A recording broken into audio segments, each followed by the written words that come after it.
Dulu kota itu kota sunnah, terkenal dengan nama kota sunnah.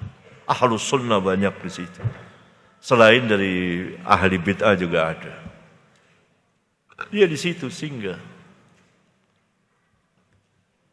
Maka disambut oleh orang. Orang belajar sama dia meriwayatkan hadis.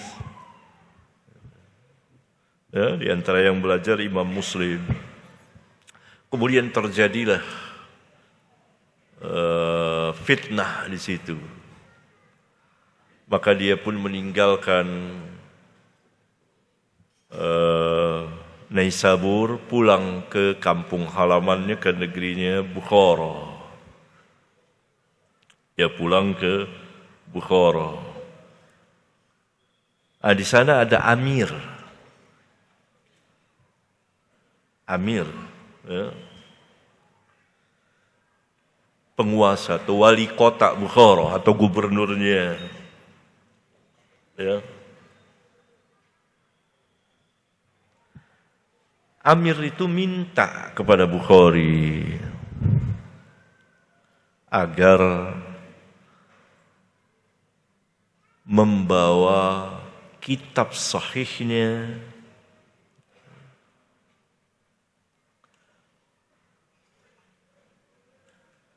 ke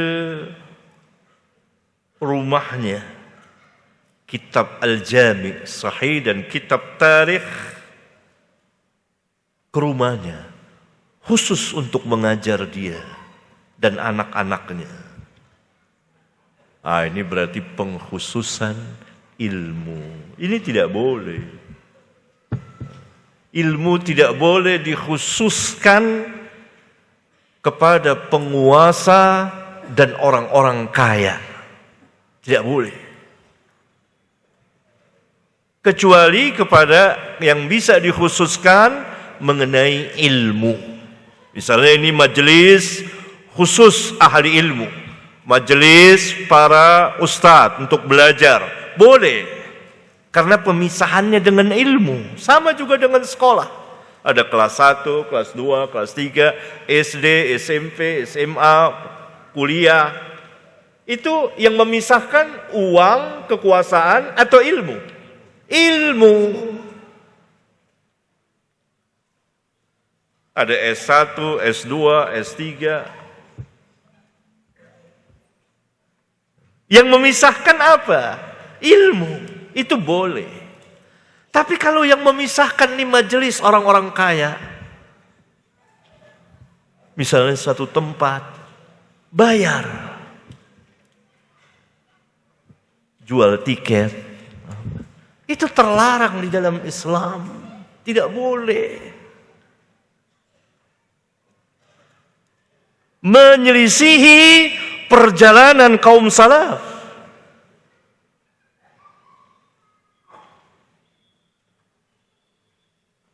Nah, sekarang ada berbayar, tiket dijual seperti konser.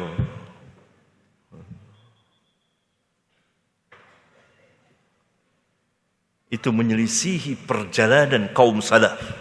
Tidak ragu lagi. Dan itu bukan atas nama sunnah. Pemisahan tidak boleh, pemisahan majelis tidak boleh dengan uang. Kalau berbayar, berapa banyak saudara-saudara kita yang tidak bisa ikut? Uang sangat berharga. Orang 100.000 saja sangat berharga. Ini tiketnya berapa? Berapa tiketnya? Hah? Tiketnya? Jadi jual tiket.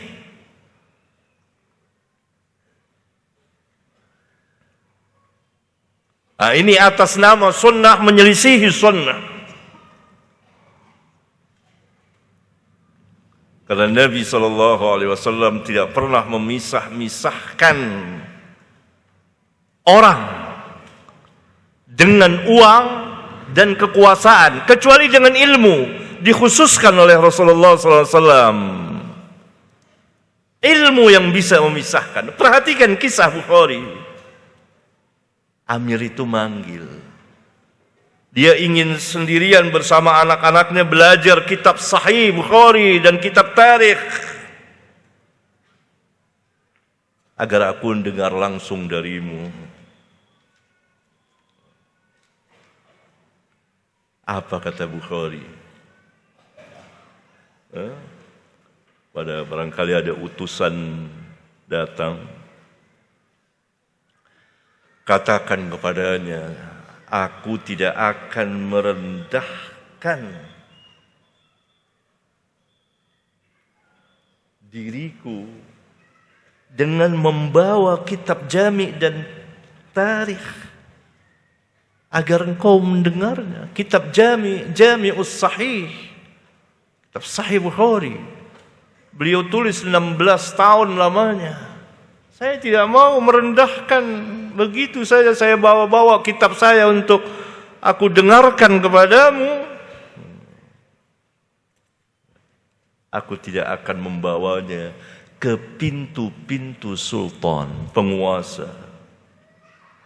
Jika dia punya hajat, Bukhari, sesuatu, maka silahkan datang ke masjidku atau ke rumahku. Silahkan.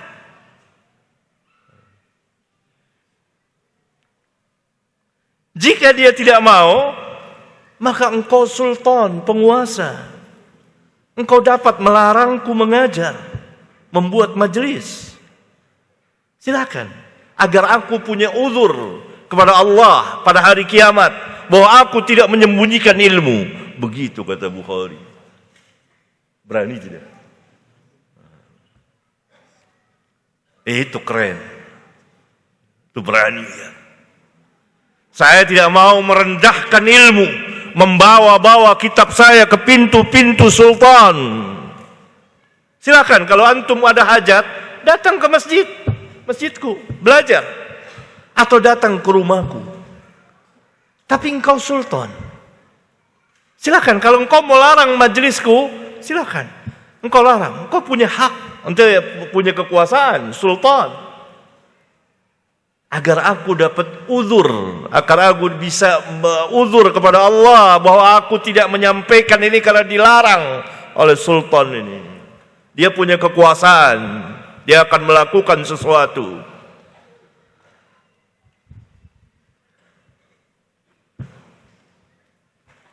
Aku tidak akan menyembunyikan ilmu.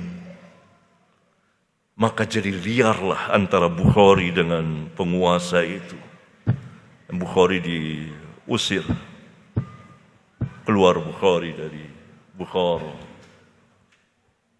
singgah di satu tempat dan di situ beliau wafat. Begitu Bukhari. Dia tidak mau memisah-misahkan ilmu sehingga dia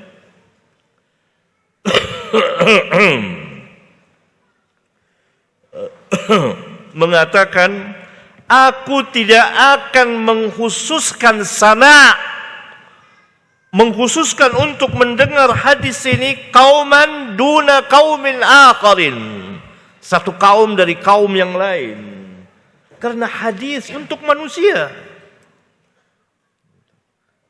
Ini kan penguasanya mau khusus di sini. Nah, kalau antum buat majelis berbayar, antum mengkhususkan orang-orang tertentu yang sanggup bayar,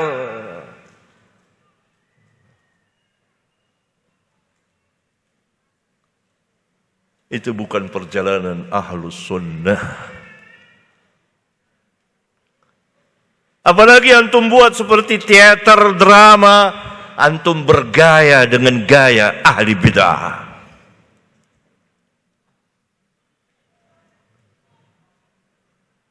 Sorot di ini, kan ada begitu katanya sekarang. Ya, saya tidak main di media kurang, jadi saya dengar dari min turuk, dari berapa jalan, mutawatir katanya.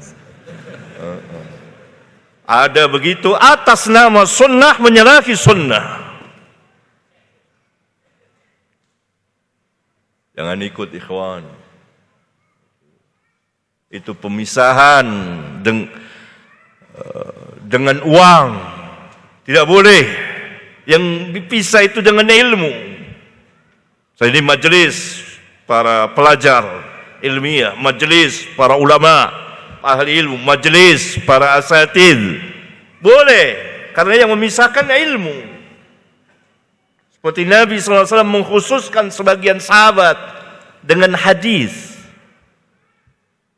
Dan Bukhari memberikan bab khusus tentang itu, bahwa pemisahan itu dengan ilmu. Bukan dengan uang, bukan dengan kekuasaan. Kecuali penguasa itu ingin meminta fatwa, ingin bertanya, boleh. Tapi kalau khusus, tidak yang lain, datang ke masjid atau ke rumahku, kata Bukhari. Kejadian yang sama, kalau Bukhari ini amirnya marah dia, gengsi, marah dia, diusir Bukhari, keluar. Ya ini dia tidak langsung demikian, tetapi dia persempit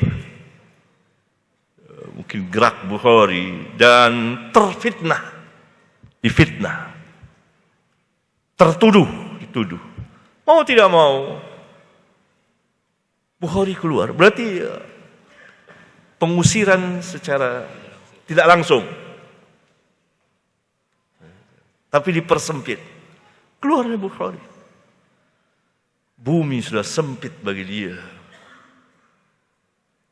Dia singgah di satu tempat dekat Samarkand. Dari Uzbekistan ada daerah Samarkand. Sebelum Samarkand kalau tidak salah. Sakit.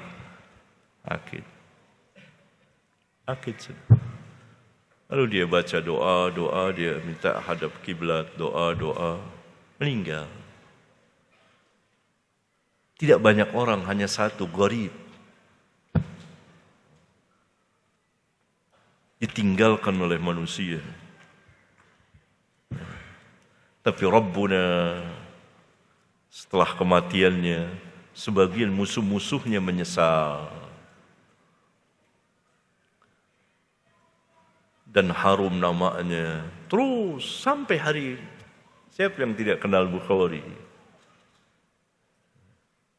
Dia tidak mau merendahkan hadis. Dia tidak mau memisahkan satu orang dengan orang yang lain karena kekuasaan, karena uang. Kejadian yang sama ada pada sahabatnya, Imam Abu Daud. Juga, oleh Amir juga. Tapi Amirnya beda dengan Amir Bukhara. Ini Amir Basrah. Amir datang ke Imam Abu Daud, minta 3 perkara. Pertama, agar imam tinggal saja di Basrah. Kata Imam Abu Daud, baik, saya tinggal sini, tak masalah. Yang kedua saya lupa, tidak ingat sekarang. Yang ketiga, agar al-imam mengajarkan dia, sama seperti permintaan Amir itu, mengajarkan dia kitab sunannya, kitab hadisnya. Kata Imam Abu Daud, kalau ini enggak boleh dikhususkan. Nah, Amir ini tahu diri, enggak boleh, taat dia. Tidak marah-marah, tidak gengsi. Kata Imam Abu Daud, enggak boleh mengkhususkan ini di rumah antum. Sama kejadiannya dengan Bukhari. Begitu para imam kaum salaf, tidak mengkhususkan orang. Lihat di masjid ini, siapa saja bisa hadir. Ini majelis. Antum buat majelis di satu tempat, orang-orang awam ngumpul, orang-orang kaya yang bisa bayar duit.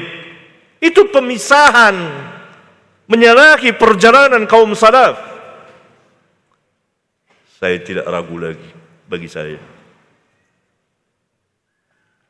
Hati-hati antum.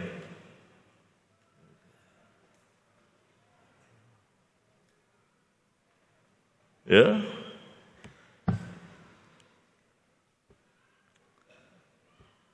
Apalagi antum, hadir spot, disorot seperti di teater, seperti di drama. Dan kalau di tempat-tempat teater, di drama seperti itu disorot, itu antum bergaya dengan gaya ahli bid'ah. Apa? Ta'zimus syuyukh, untuk membesarkan syuyukhnya. Bukan dakwah, ad-da'wah ilallah.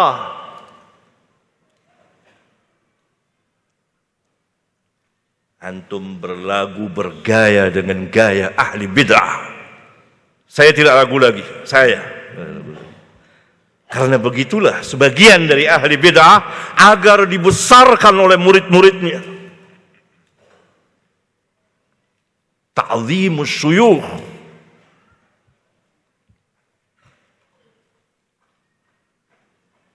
Tidak demikian kaum salaf.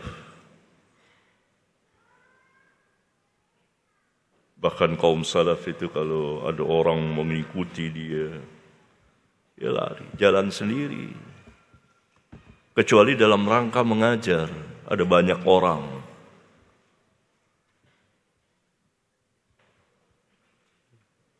Ya, nah ini menyalahi sunnah atas nama ahlus sunnah.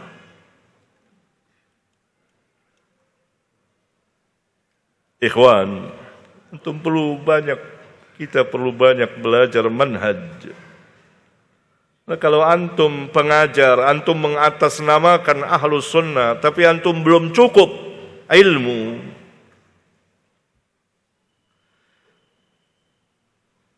antum menodai ahlus sunnah itu. Ya.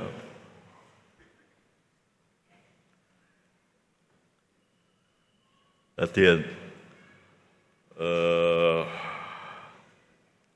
Ya,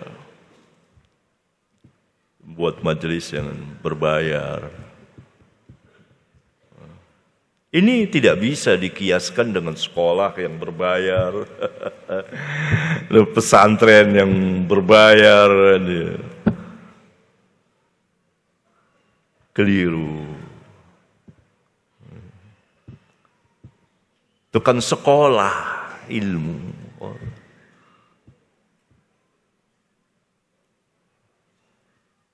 Ya, masa dikiaskan begitu? Ini tidak pernah belajar usul atau terjadi kerusakan yang parah pada usulnya. Ya, ini dia.